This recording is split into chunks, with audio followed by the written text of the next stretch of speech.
मान्य सदस्यहरू, सम्माननीय प्रधानमन्त्रीज्यूले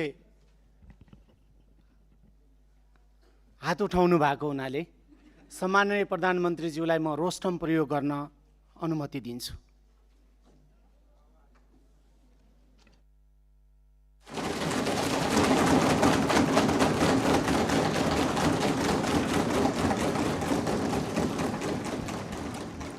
सम्मान्य सभामुख महोदय, मान्य सदस्यज्यूहरूले धेरै दिनदेखि प्रश्न सोध्न खोज्नु भएको रहेछ, त्यसको निम्ति समय दिन हजुरलाई अनुरोध गर्न चाहन्छु।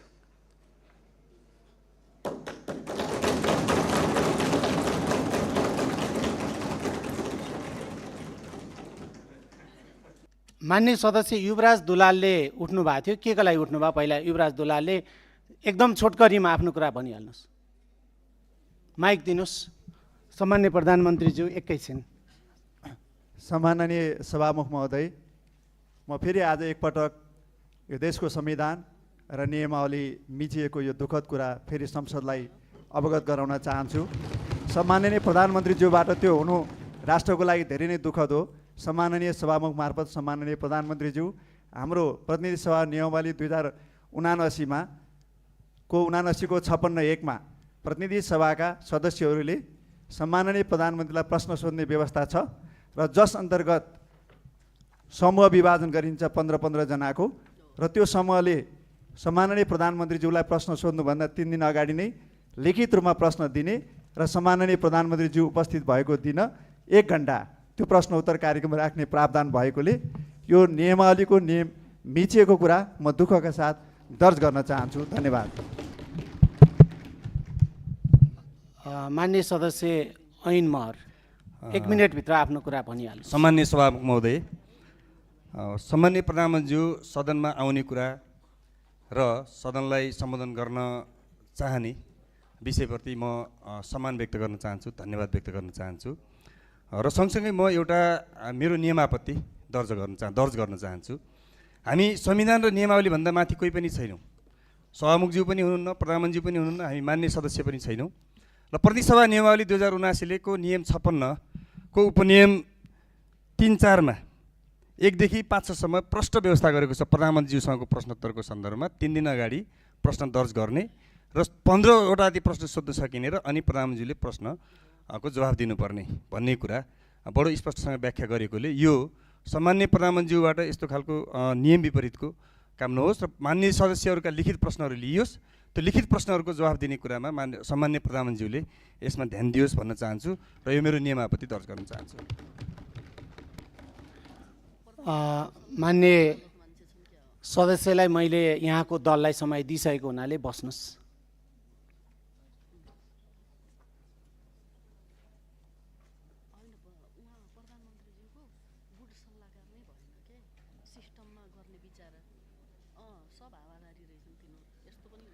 मान्य सदस्यहरूले नियमावलीको 56 को विषयमा कुरा उठाइरहनु भएको छ। मान्य सदस्यहरूलाई म नियमावलीको 56 नियम 56 एकचोटि पुनः हेर्नको लागि पनि अनुरोध गर्छु र सम्माननीय प्रधानमन्त्रीज्यूले सदनमा उपस्थित भएर प्रश्नको उत्तर दिनुपर्छ भनेर विशेष गरी विपक्षी बेन्चका मान्य सदस्यहरूले निरन्तर कुरा राखिरहनु भएको र यहाँहरूले सोध्ने प्रश्न भनेको सम्माननीय प्रधानमन्त्रीज्यूलाई नेपाल सरकारको तर्फबाट प्रधानमन्त्रीज्यूलाई प्रश्न सोध्ने नै होला। त्यो प्रश्न यहाँहरूसँग धेरै अगाडिदेखि प्रश्न सोध्न चाहनु भएको हुनाले त्यो प्रश्न तयारी नै होला। त्यसकारणले त्यो सामान्य प्रधानमन्त्रीज्यू रोस्टममा उभिरहनु भएको छ र प्रश्नको उत्तर दिन तयारी हुनुभएको छ। त्यसकारणले हाम्रो नियमावलीले 3 दिन अगावै प्रश्न लिखित रूपमा सोध्नुपर्ने भनेर निर्धारण गरेको छैन। त्यसकारणले मान्य सदस्यहरूलाई यो ध्यान आकर्षण गराउन चाहन्छु र मान्य सदस्यहरू, मैले मान्य सदस्यको दललाई समय दिइसकेको छु, त्यसकारणले बस्नुहोस्। कुन नियमावलीको कुन नियम आपत्ति हो मान्य सदस्य?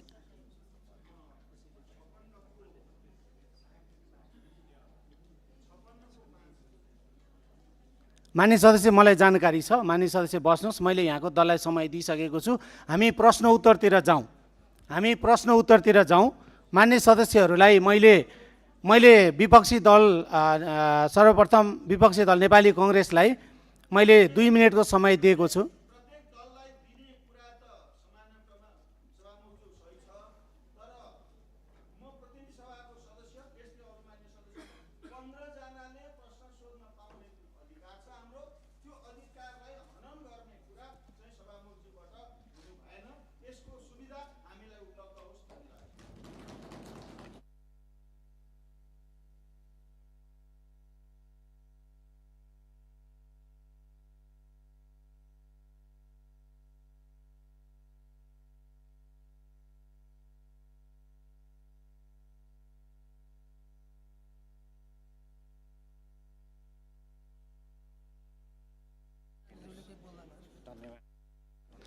मान्य सदस्यहरू, मैले फेरि मान्य सदस्यहरूलाई ध्यानाकर्षण गराएँ, हाम्रो नियमावलीको कुनै नियममा पनि 15 जनाले प्रश्न सोध्न पाउने भनेर लिखित रूपमा छैन। कारणले मान्य सदस्य इन्दिरा राणा मगर के होला, कुन नियमावलीको कुन नियमापत्ति होइन, क्लियर गर्नु परेन। मान्य सदस्य बस्नुहोस्। मान्य सदस्यहरूलाई मैले फेरि पनि भने, मैले दलगत रूपमा समय निर्धारण गर्न खोजेको छु। नेपाली कङ्ग्रेसको तर्फबाट मान्य सदस्य अर्जुन नरसिंह केसीले हात उठाउनु भएको छ, म उहाँलाई समय दिन्छु। 2 मिनटभित्र सम्माननीय प्रधानमन्त्रीज्यूलाई नेपाल सरकारको तर्फबाट प्रश्न सोधिदिनु होला।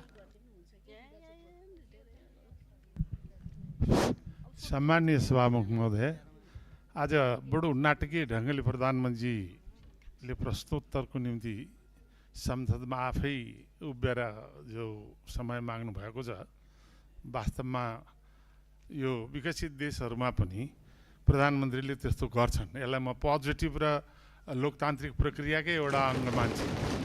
तर कुरा चाहिँ के छ भने, नियम प्रक्रिया र पद्धतिमा हरेक समय जो नेपालको प्रतिनिधि सभाको नियमावली छ, त्यो नियमावली अन्तरको प्रोसेस एउटा अर्कै प्रोसेस हो, त्यो निरन्तरता रहनुपर्छ, त्यसलाई बाइपास गरेर मिल्दैन।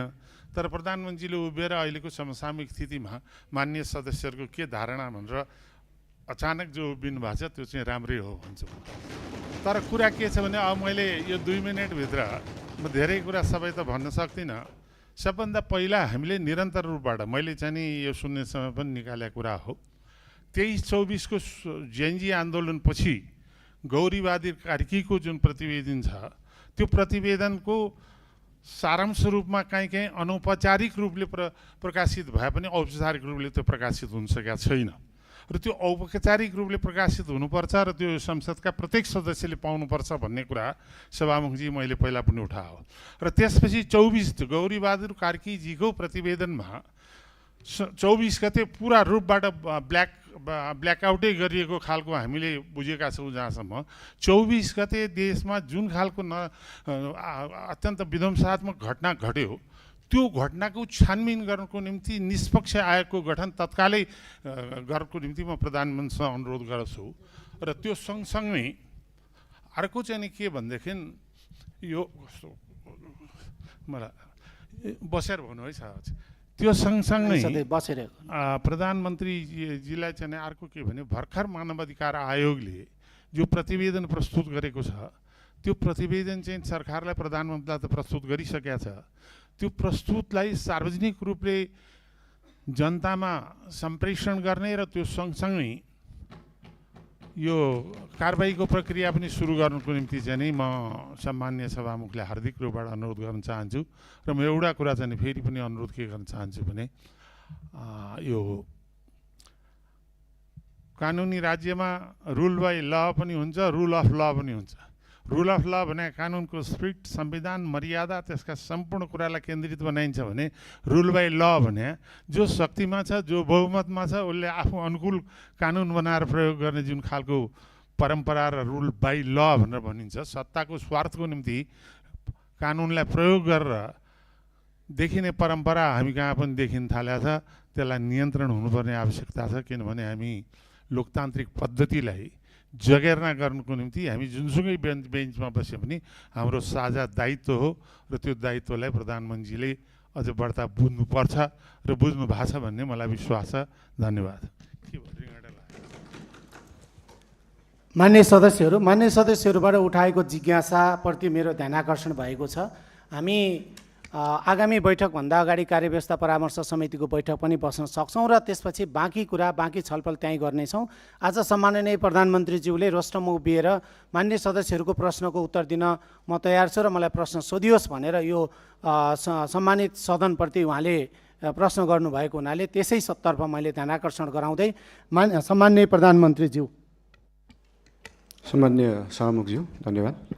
मान्य सदस्यज्यूले भन्नुभएको धेरैजसो कुरालाई चाहिँ मैले सल्लाह र सुझावको रूपमा लिएको छु र मानव अधिकार आयोगको प्रतिवेदन मात्रै नभएर 23-24 गतेको मात्रै नभएर विभिन्न कालखण्डमा धेरै आन्दोलनहरू भएका छन्, धेरै दमनहरू पनि भएका छन्। विभिन्न कालखण्डमा भएका आन्दोलनहरू, र्यालीहरूमा भएका कुराहरूको प्रतिवेदनहरू धेरै छन्। एउटा मात्रै प्रतिवेदन छैन मानव अधिकार आयोगको, र विभिन्न आयोगहरू पनि गठन भएका छन् विभिन्न कालखण्डमा।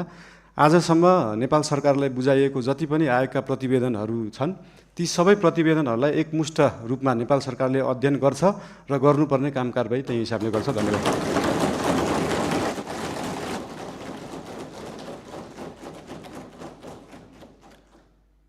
म विपक्षी बेन्चका नेकपा एमालेको तर्फबाट प्रश्न राख्न समय दिन्छु। समय 2 मिनेट।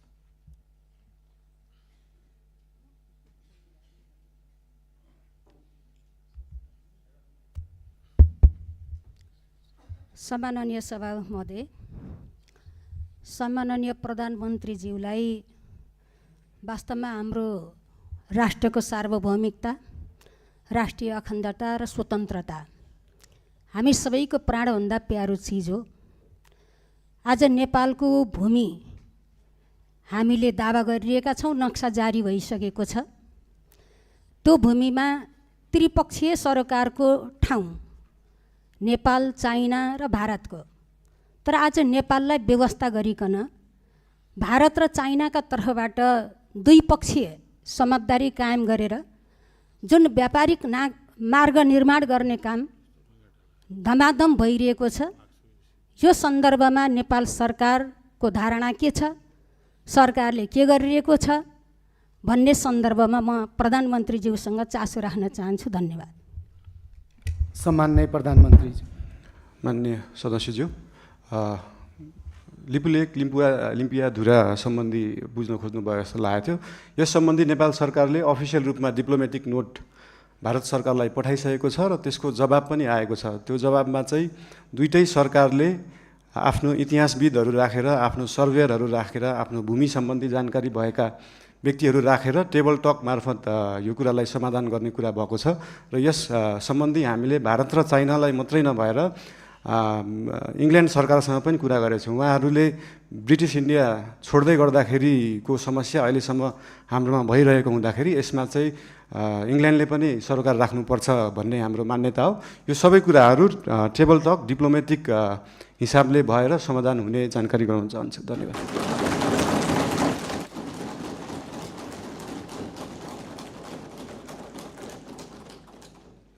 मान्य सदस्यहरू, विपक्षी बेन्चकै तर्फबाट नेपाली कम्युनिस्ट पार्टीको तर्फबाट आफ्नो प्रश्न छ भने 2 मिनेटभित्र प्रश्न राख्न समय दिन्छु।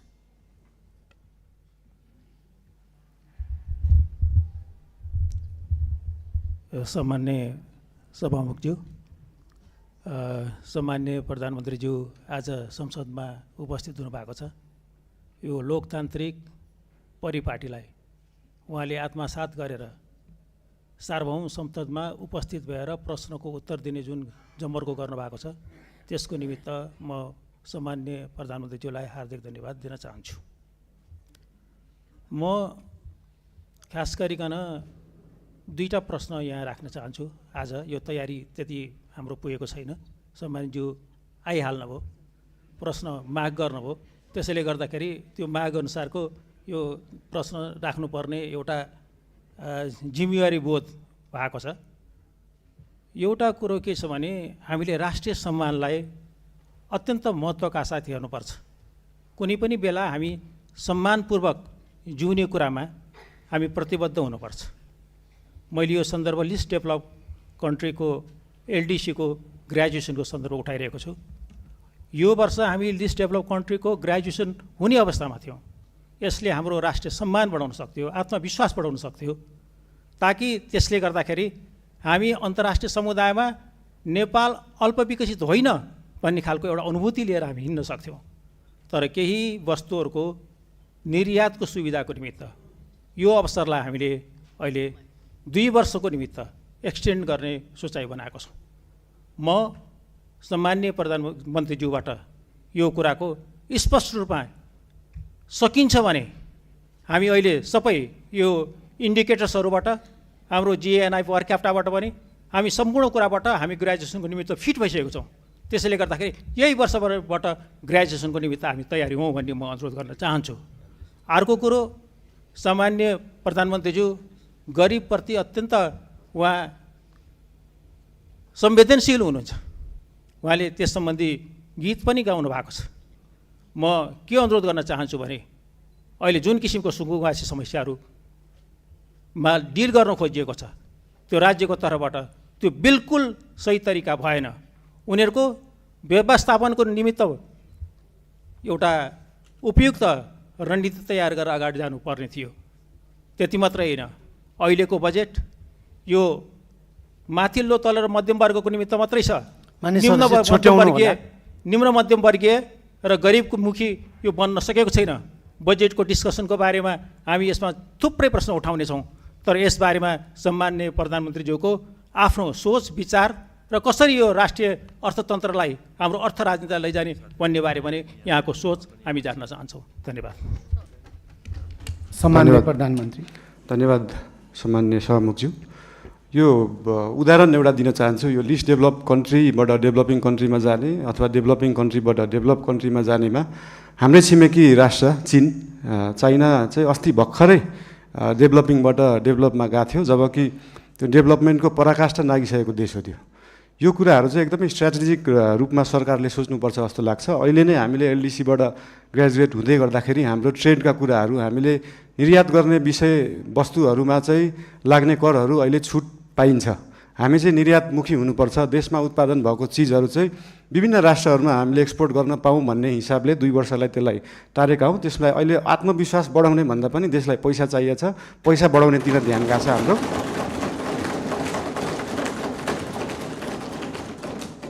अनि गरिब विपन्नको कुरामा मैले पहिल्यैदेखि भन्दै आएको यो साम्यवाद समाजवाद भनेको भाषणमा दिन एकदम सहज हुन्छ, मजा पनि आउँछ। तर साँच्चीकै साम्यवाद साँच्चीकै समाजवाद गर्ने भने हाम्रो काठमाडौँ महानगरपालिकामा मेयर हुँदाखेरिको म उदाहरण दिन चाहन्छु। हामीले विपन्नलाई जुन प्राइभेट स्कुलमा 10% स्कलरसिप दिनुपर्छ त्यसलाई इक्जाम लिएरै एकदमै मजाले लागू गरेका थियौँ। त्यहाँ चाहिँ विपन्नले एकदमै महँगा कलेजहरूमा पढ्न पाए। साँच्चीकै समाजवाद भने त्यो हो। र विभिन्न महँगा अस्पतालहरूमा पनि हाम्रो ऐन कानुन संविधान बमोजिम नै 10% बेड चाहिँ विपन्नलाई दिनुपर्छ भन्ने व्यवस्था थियो। त्यसको लागि हामीले वेबसाइट नै बनाएर प्राइभेट हस्पिटलहरूमा सर्जरीसम्म विपन्नलाई गराउने व्यवस्था गराएको थियौँ। त्यही हो समाजवाद साम्यवाद भने चाहिँ त्यस्तो कुरालाई भनिन्छ। र यही 10% विपन्नलाई दिनुपर्ने कुराहरू, शिक्षा र स्वास्थ्यको कुराहरू हामी देशैभरि लागू गर्न खोज्दैछौँ। यसको लागि विभिन्न जिल्लाहरूमा विभिन्न स्थानीय निकायहरूमा यसको लागि हामी सहकार्य गर्दै जानेछौँ। संविधानमा लेख्न त लेखियो फ्री शिक्षा फ्री स्वास्थ्य, तर सरकारको बजेट त्यो छ कि छैन भन्ने कुरा सोचिएन। त्यही भएर अहिलेको लागि हामीले सबैलाई नभएर विपन्न वर्गलाई, कम्तीमा विपन्न वर्गलाई चाहिँ फ्री शिक्षा फ्री स्वास्थ्य दिनमा हाम्रो नेपाल सरकार र हाम्रो राष्ट्रिय स्वतन्त्र पार्टी त्यसमा चाहिँ एकदमै लागेको छ। धन्यवाद।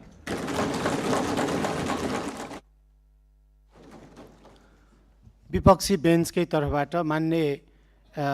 बेन्चकै तर्फबाट श्रम संस्कृति पार्टीको लागि म समय दिन्छु। 2 मिनटभित्र आफ्नो प्रश्न छ भने राख्नुहोस्। हेलो, सम्माननीय सभामुख महोदय, सम्माननीय प्रधानमन्त्रीज्यू, निकै लामो समय पछाडि आज प्रश्न गर्नु पाइयो। तर कता कता हामीले नियमावलीलाई अलिकति ख्याल गर्नुपर्छ होला भन्ने लाग्छ। विधि र विधिको शासन हामीले कायम गर्नुपर्छ भन्दै म यहाँ 3-4 प्रश्न राख्न चाहन्छु। सबैभन्दा पहिला सुकुम्बासी र यो अव्यवस्थित समस्या लामो समयदेखि चर्किँदै आएको यो व्यवस्थापन साँच्ची नै सामाजिक सञ्जालमा मात्र हुन्छ कि व्यवहारमा हुन्छ, यो कहिलेसम्म हुन्छ भन्न चाहन्छु। दोस्रो प्रश्न, नेपालमा सहकारीमा ठुलो घोटाला भयो, ठुलो तपाईँको समस्या उत्पन्न भयो, थुप्रै आन्दोलन भयो। यो जीवी राई भन्ने जस्तै जीवी राई लगायत अन्य चाहिँ थुप्रै सहकारी ठगीहरू गर्ने कहिले पक्राउ हुन्छ, स्पेसली जीवी राई। दोस्रोमा भदौको 23-24 को जेनजी आन्दोलन भएका घटनामा मानव अधिकारले तयार पारेको प्रतिवेदन लगायत भर्खरै मात्रै सम्माननीय प्रधानमन्त्रीज्यूले भन्नुभयो अन्य आन्दोलनहरूमा भएको जति पनि घटनाहरूलाई चाहिँ छानबिन गर्छौँ भन्नुभयो। यो कहिलेसम्म हामीले साँच्ची नै यसको चाहिँ यो घटना चाहिँ यसरी भएको छ भनेर चाहिँ परिणाममा देख्न सक्छौँ, त्यो प्रश्न गर्न चाहन्छु। र अर्को, कालोपानी लिपुलेक लिपियाधुराको समस्या निकै लामो समयदेखि चल्दै आएको छ र अन्य सीमामा थुप्रै समस्याहरू छन्। त्यो सीमामा चाहिँ कहिले सरकार छ भने सीमाका चाहिँ आम नागरिकहरूले अनुभूति गर्न सक्छन्, त्यो प्रश्न गर्न चाहन्छु। र मैले सम्माननीय प्रधानमन्त्रीज्यूको कार्यकक्षमा आएर यो बाँदर व्यवस्थापनको चाहिँ ठुलो जो हामीले चाहिँ 3टा उपायसहित सम्माननीय प्रधानमन्त्रीज्यूको कार्यकक्षमा आएर मैले लिखित रूपमा दिएको थिएँ। हामीले स्वाधीन र राष्ट्रवादको कुरा गरिरहँदाखेरि चाहिँ कृषि र किसान बिना हामीले स्वाधीन देश चाहिँ परिकल्पना गर्नु सक्ने जस्तो मलाई लाग्दैन। यो बाँदर व्यवस्थापन कहिले हुन्छ भन्न चाहन्छु। यसमा श्रेष्ठ सबैजना लाग्नुपर्छ। यो हाँस्ने कुरा होइन, यो श्रेष्ठ कुरा छ, लाखौँ किसानसँग जोडिएको कुरा। हस्, धन्यवाद। बाँकी कुरा फेरि अब अर्कोमा गरौँला। र एउटा कुरो, यो चाहिँ नियमावलीको 56को 15 जनाले कम्तीमा सोध्ने भने चाहिँ हाम्रो अरू साथीले पनि सोध्न चाहनुहुन्छ होला। सभामुख महोदय, यो नियमावलीले चाहिँ कार्यान्वयन गर्नुपर्छ होला। धन्यवाद। सम्माननीय प्रधानमन्त्री।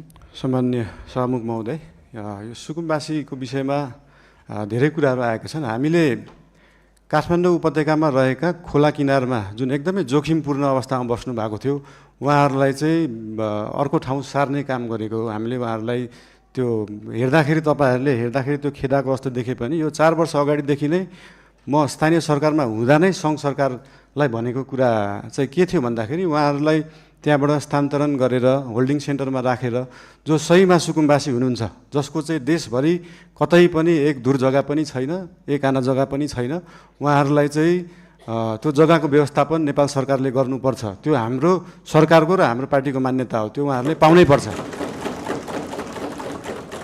तर काठमाडौँ उपत्यकामा बसेकालाई किन एकदम प्रायोरिटी दिएर हटाइयो भन्दाखेरि विगतका धेरै वर्षहरूमा बाढी आउँदाखेरि उहाँहरूको घर डुबानमा पर्ने र उहाँहरूको स्वास्थ्य अवस्था पनि एकदमै नाजुक थियो। उहाँहरूको सेनिटरी अवस्था, उहाँहरूको त्यो वासरुम टोइलेटको व्यवस्था, त्यसको निकासा सिधै खोलामा थियो र उहाँहरूबाटै निस्किएको त्यो फोहोरको दुर्गन्धले फेरि उहाँहरू नै बिरामी परिराख्नु भएको थियो। त्यसले गर्दाखेरि उहाँहरू बिरामी पनि परिराख्नु भएको थियो, खोला फोहोर पनि भइरहेको थियो र त्योभन्दा सबैभन्दा ठुलो कुरा चाहिँ उहाँहरूको ज्यान जोखिममा थियो। उहाँहरूको ज्यान जोखिमबाट जोगाउने काम गरेको हो नेपाल सरकारले। र जहाँसम्म उहाँहरूलाई जग्गा व्यवस्थापन गर्ने कुरा छ, त्यसको निम्ति भूमि सम्बन्धी हाम्रो समिति पनि बनिसकेको छ। हाम्रो मन्त्रालयले काम गरिरहेको छ। 2-3टा मन्त्रालयले यो विषयमा काम गरिरहेको छ। अस्ति अर्थमन्त्रीज्यूले पनि यही आर्थिक वर्षभित्र हामी यो गर्छौँ भन्नुभएको छ। यसको लागि जति समय लाग्छ त्यति समय लाग्छ, हतार गरेर हुँदैन। यो चिजलाई चाहिँ जति समय लाग्छ, 35 वर्षमा नभएको चिज 35 मिनटमै नखोजौँ, त्यसलाई अलिअलि केही समय लाग्छ।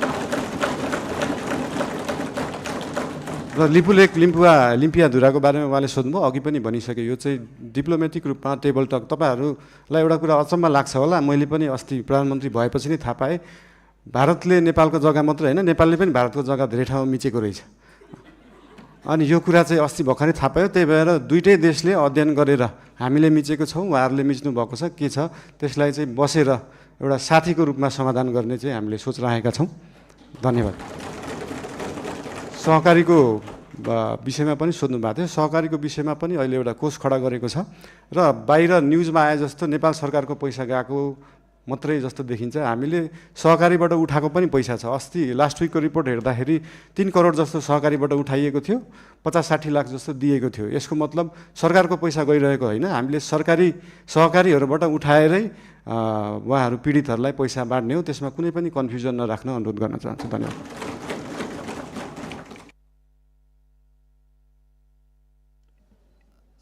सम्माननीय प्रधानमन्त्रीज्यू, अर्को 2टा प्रतिवेदन सार्वजनिकको कुरा र बाँदर व्यवस्थापनको कुरा।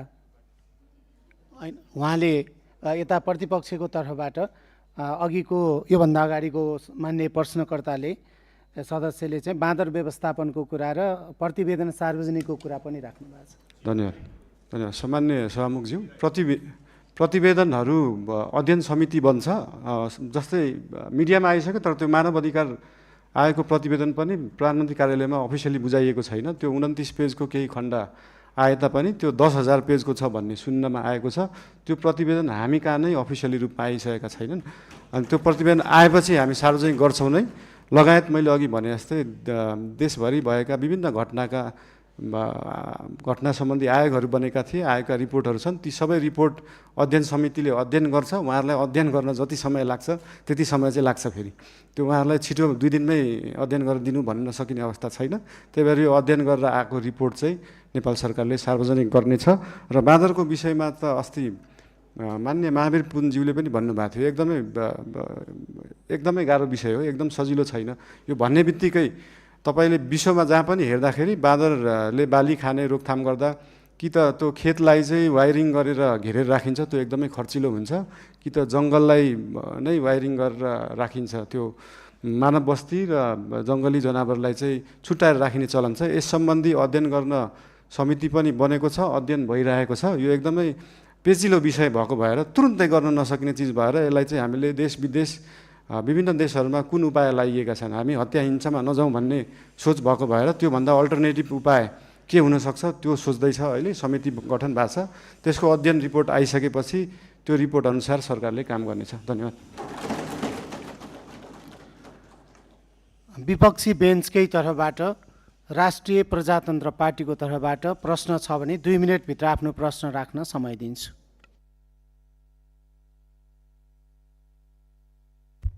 सम्माननीय सभामुख महोदय, सम्माननीय प्रधानमन्त्रीज्यू, हालैका दिनमा धेरै नेपाली नागरिकहरूलाई भिजिट भिजाको नाममा गल्फ तथा अन्य मुलुकहरूमा लैजाने क्रम रोकिएको छैन। यसरी भिजिट भिजाको दुरुपयोग मार्फत श्रम शोषण, मानव बेचबिखन अवस्था सृजना भइरहेको विषय गम्भीर रूपमा उठिरहेको छ। मैले यस विषयलाई संसदमा समेत उठाउँदै हजारौँ नेपाली नागरिकहरू विभिन्न बहानामा विदेश पुर्याउने र शोषणको चक्रमा फसाइने अवस्था रहेको कुरा उल्लेख गरेको नै थिए। यस सन्दर्भमा सरकारसँग मेरो प्रश्न छ, भिजिट भिजाको नाममा हुने यस प्रकारको अवैध श्रम आप्रवासन र मानव तस्करी नियन्त्रण गर्न सरकारसँग के कस्तो ठोस योजना छ? साथै सरकारले वैदेशिक रोजगारीको नाममा देखिएको संरचनागत शोषण रोक्न घरेलु श्रम, डोमेस्टिक वर्क सम्बन्धी प्रतिबन्ध पूर्ण विचार गर्ने सोच राखेको छ कि छैन? र अघिल्लो सरकारमा सत्तापक्ष रहँदाखेरि भिजिट भिसा प्रकरणमा ठुलै उहाँहरूले बुलन्द आवाज उठाउनु भएको थियो। अहिलेको सदनमा सरकार पक्ष भइसकेपछि अहिले उहाँहरूको योजना के छ? अन्त्यमा रेमिटेन्समा अत्याधिक निर्भर र उपभोगमुखी अर्थतन्त्रलाई उत्पादनमुखी र रोजगारी सृजनामा आधारित अर्थतन्त्रमा रूपान्तरण गर्न सरकारको दीर्घकालीन रणनीति के हो? र अर्को चाहिँ मेरो प्रश्न, विद्युतीय चुलोमा खाना पकाउनेदेखि सस्तो विद्युतीय मोटरसाइकल प्रयोग गर्ने र जाडोमा विद्युतीय हिटर बाल्नेसम्म यो सरकारले नेपाली मध्यम वर्गको जीवनशैलीलाई परिभाषित गर्ने एउटा महत्त्वपूर्ण सुविधा अर्थात् सस्तो विद्युत खोसेको छ। विद्युतीय सार्वजनिक यातायातको प्रयोग बढ्दै गएको अवस्थामा यसको असर मध्यम वर्गमा मात्र सीमित रहने छैन, दैनिक आवत जावतमा निर्भर न्यून आय भएका नागरिकहरू पनि बढेको लगतको मारमा पर्नेछन्। ऊर्जा खपतको वृद्धि सामान्यतः अर्थतन्त्रमा सकारात्मक गुणक मल्टिप्लायर प्रभाव सृजना गर्ने कारक मानिन्छ, तर अब भने त्यो सम्भावना कमजोर बनेको छ। Increased energy consumption equals to positive multiplier effects on the economy भनिन्छ, नट एनिमोर। यसमा प्रधानमन्त्रीज्यूको के धारणा छ सोध्न चाहन्छु। सम्माननीय प्रधानमन्त्रीज्यू। यो भिजिट, मान्य सदस्यज्यू, सम्मान्य सभामुखज्यू, यो भिजिट भिसाको जुन दुरुपयोग विगतका धेरै दिनहरूमा भएका थिए त्यसको लागि एकदमै कडा निर्देशन मन्त्रालय, एयरपोर्ट लगायत त्यहाँ भएका विभिन्न विभागहरूलाई दिएको छ।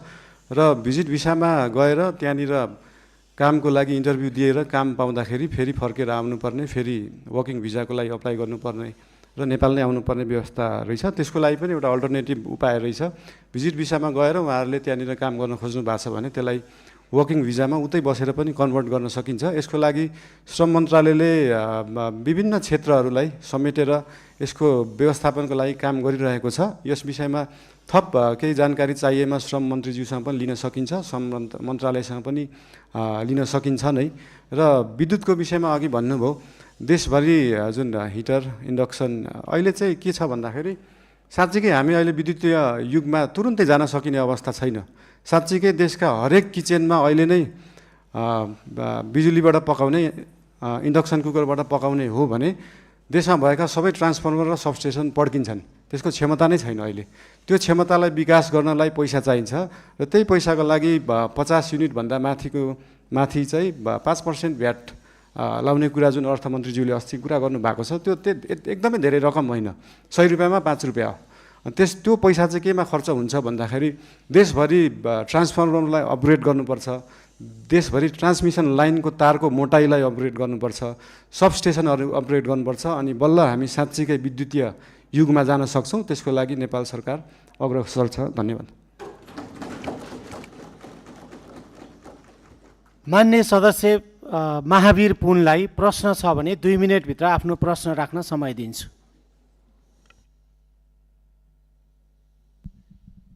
धन्यवाद सभामुख महोदय। प्रश्न त थिएन, अब बनाइयो।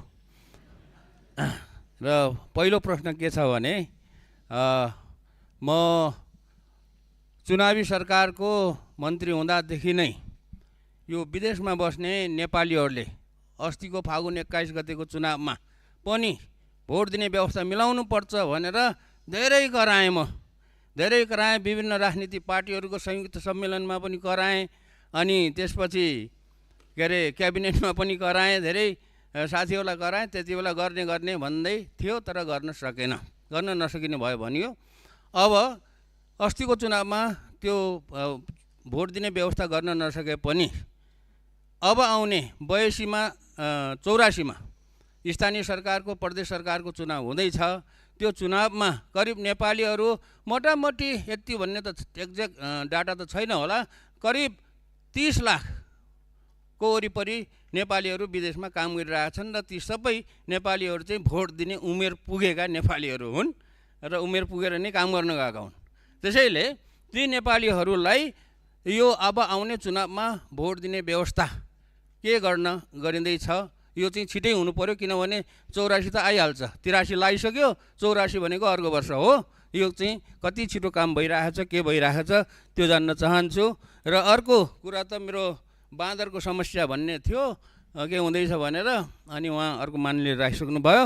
र एउटा कुरा के छ भने यो चाहिँ कम्प्लेन पनि हो, गर्नुपर्ने कुरा चाहिँ के छ त भन्दाखेरि स्थानीय तहमा चाहिँ राजस्व सङ्कलन गर्ने महालेखा नियन्त्रक कार्यालयबाट सूत्र रेभेन्यू भन्ने चाहिँ एउटा सफ्टवेयर राखेको रहेछ। त्यो सफ्टवेयरको धेरै कम्प्लेन आयो, अनि जनताहरूले चाहिँ समयमा चाहिँ पाउन सकेनन्, सेवा पाउन सकेनन्। कहिले के बिग्रियो भन्छ अरे, कहिले के बिग्रियो, कहिले सर्भर डाउन इत्यादि गर्दाखेरि यो चाहिँ धेरै के अरे पालिकाहरूबाट मलाई कम्प्लेन आएको हुनाले यो कुरा सुनाइदिनु भनेको हो। त्यो कुरामा पनि के हुँदैछ, साँच्चीकै भएर कम्प्लेन आएको हो अथवा नभएर कम्प्लेन आएको हो, त्यो कुरा पनि जानकारी दिनु पर्यो। धन्यवाद।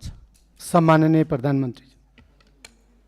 सामान्य सभामुखज्यू, मान्य सदस्यज्यूले राख्नुभएको कुराहरू उहाँहरूको इन्टरिम गभर्मेन्ट हुँदा पनि उहाँहरूले उठाउनु भएको थियो। त्यसमा एउटा समस्या चाहिँ के छ भन्दाखेरि विदेशमा रहनुभएको नेपाली दाजुभाइ दिदीबहिनीहरूले भोट हाल्दाखेरि दुईवटा उपाय रहेछन्। एउटा चाहिँ एम्बेसीमा गएर भोट दिने, अर्को चाहिँ मोबाइलबाट भोट दिने।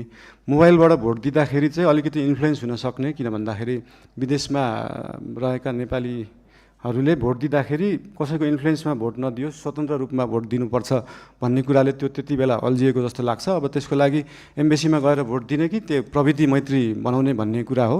यस विषयमा चाहिँ नेपाल सरकारले छलफल गरेर आगामी चुनावमा के कसो गर्न सकिन्छ यसको लागि अध्ययन गर्ने नै छ। र बाँकी त्यो सूत्रको विषयमा हाम्रो विज्ञान यो आइटीका मन्त्रीज्यूलाई यो सम्बन्धी सुन्नु नै भयो होला, उहाँलाई चाहिँ यो सम्बन्धी तुरुन्त व्यवस्थापन गर्न निर्देशन पनि दिन चाहन्छु। हस्, धन्यवाद।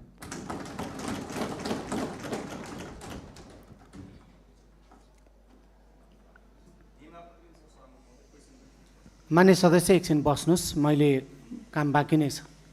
मान्य सदस्य एकछिन बस्नुहोस्, मैले सत्तापक्षलाई समय दिन बाँकी नै छ। पछाडि पनि मान्य सदस्य एकछिन बस्नुहोस्, मैले सत्तापक्षलाई समय दिन बाँकी नै छ। सम्माननीय प्रधानमन्त्रीज्यूलाई प्रश्न उत्तर कार्यक्रम भइरहेको हुनाले सत्तापक्षको तर्फबाट राष्ट्रिय स्वतन्त्र पार्टीलाई आफ्नो दलको तर्फबाट 2 मिनेटभित्र प्रश्न छ भने प्रश्न गर्न समय दिन्छु।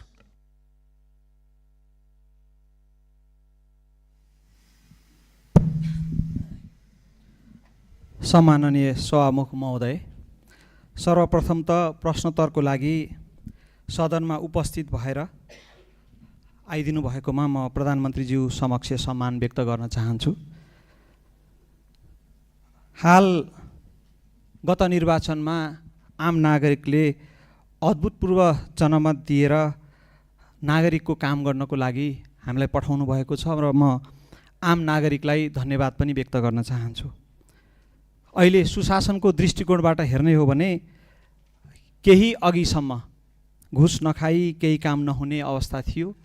सरुवा बडुवामा पनि घुस नखाइकन हुँदैन भन्ने एउटा भाष्य निर्माण भएको थियो। त्यो अहिले यहाँको नेतृत्वमा सरकार गठन भइसके पछाडि धेरै चिरिँदै गएको छ। आम नागरिकको यो जनमत देशमा सुशासन र समृद्धिको लागि हो भन्ने कुरामा दुई मत छैन।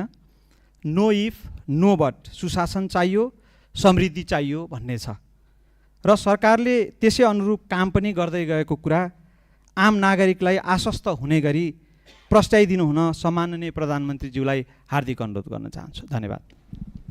सम्माननीय प्रधानमन्त्री, सामान्य सभामुख महोदय, मान्य सदस्यहरू, यस विषयमा हामीले विभिन्न समयमा भन्दै पनि आएका छौँ। हाम्रा माननीय मन्त्रीज्यूहरूले, पार्टीका सभापतिज्यूले पनि भन्दै आउनुभएको छ। हामीले पहिलो वर्षलाई चाहिँ सुशासनको वर्षको रूपमा लिएछौँ। सुशासन भन्दैमा फेरि हामीले विकास नै गर्दैनौँ, पूर्वाधार नै बनाउँदैनौँ भन्ने चाहिँ होइन, तर यो वर्षलाई चाहिँ पूर्ण रूपमा हाम्रा माननीय मन्त्रीज्यूहरू र विभिन्न क्षेत्रमा रहनुभएका, विभिन्न क्षेत्रबाट आउनुभएका माननीय सांसदज्यूहरू, उहाँहरूको निगरानीमा पनि विभिन्न क्षेत्रहरू हुन्छन्, विभिन्न पालिकाहरू छन्, विभिन्न निकायहरू छ। हाम्रो नेपाल सरकार र राष्ट्रिय स्वतन्त्र पार्टीले चाहिँ यो पहिलो वर्ष पूर्ण रूपमा देशलाई चाहिँ सुशासनतर्फ लाने, व्यतिथिहरूलाई हटाउने, यो भ्रष्टाचार एकदमै बलियो जरा बनाएर बसेको भ्रष्टाचारलाई चाहिँ निर्मूल गर्न चाहिँ नेपाल सरकार, हाम्रो पार्टी एकदमै तत्पर रहेको छ। यो चिज विभिन्न कार्यालयहरूमा जाँदा, मालपोत कार्यालय, company registrar, blue book renew गर्दा विभिन्न ठाउँहरूमा जाँदा देख्नु पनि भएको छ होला र यसलाई नेपाल सरकारले निरन्तरता दिनेछ। धन्यवाद। मान्य सदस्यहरू, सम्माननीय प्रधानमन्त्रीज्यूले प्रश्न उत्तर कार्यक्रममा सहभागी जनाउनु भएको र आजको लागि सम्माननीय प्रधानमन्त्रीज्यूलाई प्रश्न उत्तर कार्यक्रम यहीँ समाप्त भएको घोषणा गर्दछु र सम्माननीय प्रधानमन्त्रीज्यूलाई आफ्नो स्थानमा स्थानान्तरण गर्न धेरै धेरै धन्यवाद।